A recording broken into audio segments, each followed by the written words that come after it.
Le pharmacien occupe une place très importante aujourd'hui dans nos vies puisqu'il va vraiment assurer un rôle crucial, c'est-à-dire le bon usage des médicaments. Vous pensez peut-être être intéressé par ce métier et vous voudriez entreprendre des études dans ce domaine, mais vous ne savez pas trop vers quelle université vous enligner. Cette émission est donc parfaite pour vous parce qu'aujourd'hui, on va vous expliquer vraiment les caractéristiques du programme ici à l'Université Laval. Bonjour mesdames et messieurs et bienvenue à la découverte de la faculté de la pharmacie. Nous avons ici avec nous une étudiante en première année. Il s'agit de Nathalie. Voici 5 thématiques. On a les outils méthodologiques et conceptuels, les classes de médicaments, l'environnement de la pratique de la pharmacie, la collaboration interprofessionnelle, les activités d'intégration, de synthèse et le rendre compte. Donc ici, vous voyez la structure du programme de PharmD. C'est étalé sur 4 ans, donc l'année 1, l'année 2, l'année 3 et l'année 4. Donc ça, la première colonne, c'est les sessions d'automne, la deuxième, les sessions d'hiver et la dernière colonne, les sessions d'été. Vous remarquerez aussi qu'en rouge, ce sont les AMP, donc il y en a beaucoup et c'est vraiment étalé sur les 4 années. Donc, au niveau des unités de formation, il y en a 15 dans la durée de formation du programme et ça constitue des éléments de référence pour chaque session. Donc, on va voir qu'en phase 1 et 2, donc les phases débutants et novices, ça va permettre à l'étudiant d'acquérir les compétences pour agir dans des situations simples. Dans le deuxième bloc, pour les phases 3 et 4, donc en phase intermédiaire et compétent, ça va permettre à l'étudiant d'acquérir des compétences pour agir dans des situations plus complexes. Donc, je vais vous présenter une autre étudiante. Donc, il s'agit de Caroline Bolduc. La faculté de pharmacie de l'Université Laval détient son propre modèle cognitif d'apprentissage. Premièrement, il est important de savoir que ce modèle contient 4 différentes phases, soit la phase débutant, novice, intermédiaire ainsi que compétent. Ces précédentes phases concordent bien évidemment avec les 4 années du programme. En effet, un étudiant doit atteindre le niveau dit compétent pour devenir diplômé et ainsi exercer la profession de pharmacien. Les 4 phases présentent un degré de développement de compétences. Et au total, 5 compétences ont été ciblées par la faculté comme étant jugées importantes. L'étudiant travaillera ses compétences tout au long de ses 4 années d'études pour les étoffer. La première compétence du modèle d'apprentissage se nomme « Mise en œuvre de la thérapie médicamenteuse ». L'étudiant passera donc de la phase 1 en associant qu'un médicament à une maladie pour terminer sa phase 4 en étant capable de bien gérer des profils pharmaceutiques complexes. La deuxième compétence se nomme « Transmission du savoir pharmaceutique ». Au cours des 4 phases, l'étudiant évoluera de manière à transmettre ses savoirs tout d'abord à un client, jusqu'à différents professionnels de la santé. La troisième compétence est prise en charge des médicaments. La faculté propose une gradation qui part de l'exécution de la délivrance des médicaments jusqu'à l'obligation des pharmaciens envers les enjeux sociaux reliés aux médicaments. L'avant-dernière compétence est gestion de la pratique de la pharmacie. Dans le cadre de cette compétence, l'étudiant sera en mesure de passer de la gestion de sa pratique sans intermédiaire requis jusqu'à la gestion d'une pharmacie dans une perspective d'efficacité et de qualité optimale. Finalement, la dernière compétence est engagement envers la profession. Le futur pharmacien apprendra ses différentes responsabilités, donc de son image professionnelle aux responsabilités morales. Alors, nous avons avec nous un autre étudiant. Donc, il s'agit de Jacob Palus. Bonjour, aujourd'hui, je vais vous parler de l'approche professionnalisante du doctorat de premier cycle en pharmacie. Eh bien, le but premier du programme, c'est vraiment de former des professionnels de la santé qui sont prêts à exercer la pharmacie en milieu communautaire. Pour ce faire, l'étudiant va atteindre des niveaux de professionnalisation de plus en plus élevés au terme de chacune des 4 phases du programme en ayant recours à des outils comme les apprentissages en milieu professionnel et le rendre compte. Ainsi, à la fin du programme, l'étudiant sera un professionnel capable et aura acquis toutes les compétences et les postures nécessaires pour faire un bon pharmacien et pharmacien. Étudier en pharmacie, c'est beaucoup plus que d'être enfermé dans les livres.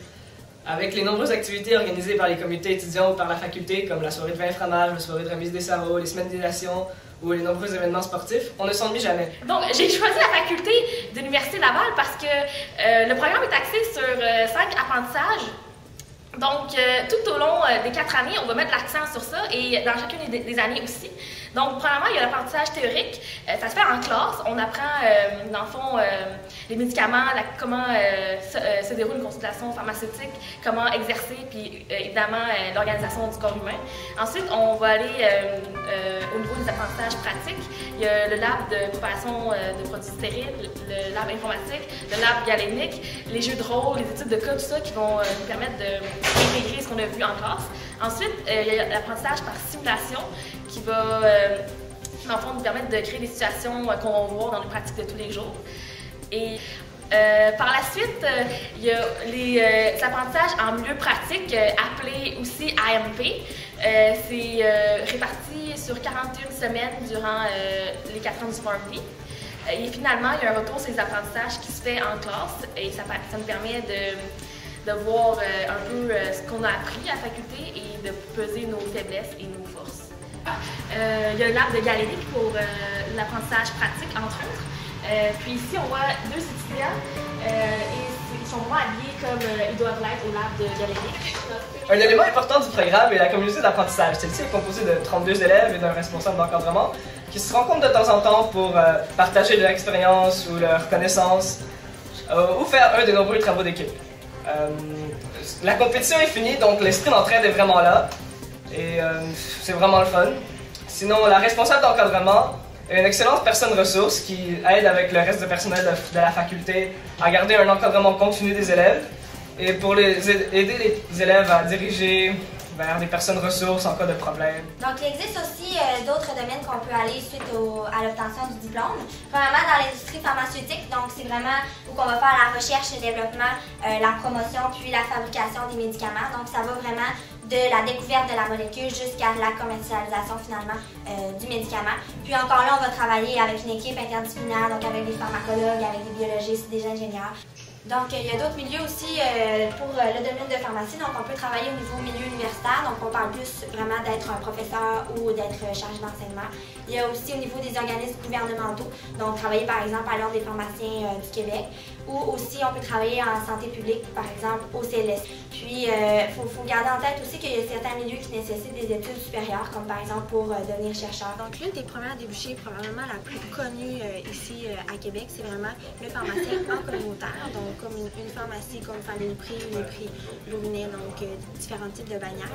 Le pharmacien en milieu communautaire, c'est certain que son travail en premier, c'est vraiment de venir faire des conseils au niveau des médicaments, gérer les médicaments, mais il peut aussi faire des conseils au niveau des médicaments en vente libre également, faire de l'analyse du dossier.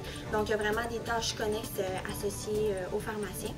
Puis, il va vraiment travailler avec une équipe, donc avec des différents ATP, d'autres pharmaciens, donc tout dépendant du débit de la pharmacie. Donc, si c'est un gros débit ou un petit débit, on va avoir une équipe qui va être différente par rapport à ça. Puis, c'est pour ça que le pharmacien a aussi un travail de gestion un petit peu, donc gérer son équipe pour être vraiment certain que dans la pharmacie, tout fonctionne bien. Donc, une seconde orientation dans la pratique pharmaceutique, c'est le pharmacien en établissement de santé. C'est certain que pour se rendre à ce niveau-là, c'est important vraiment de faire une maîtrise en pharmacothérapie avancée qui est d'une durée d'environ 2 ans. Donc aujourd'hui, on a avec nous une pharmacienne d'expérience. Il s'agit de Josée Grégoire qui a plus de 30 ans d'expérience en pharmacie et qui a vraiment contribué à l'évolution de la pratique. Bonjour, ça me fait plaisir de venir vous parler de la pratique en établissement de santé selon 5 axes. Les soins pharmaceutiques, les activités de validation des ordonnances et distribution des médicaments, l'enseignement, la recherche, la gestion et bien sûr l'évaluation des nouvelles technologies. Alors le pharmacien d'établissement doit répondre de façon optimale aux soins pharmaceutiques 24 heures sur 24, 7 jours par semaine. Il influence en amont la prise de décision concernant la meilleure thérapie aux patients auprès des équipes médicales. Et il exerce majoritairement en 2e et 3e ligne pour répondre aux demandes de consultation des médecins. Il assure donc des soins pharmaceutiques secondaires et tertiaires pour les patients de soins critiques, les patients qui ont de pathologies complexes et de multiples systèmes.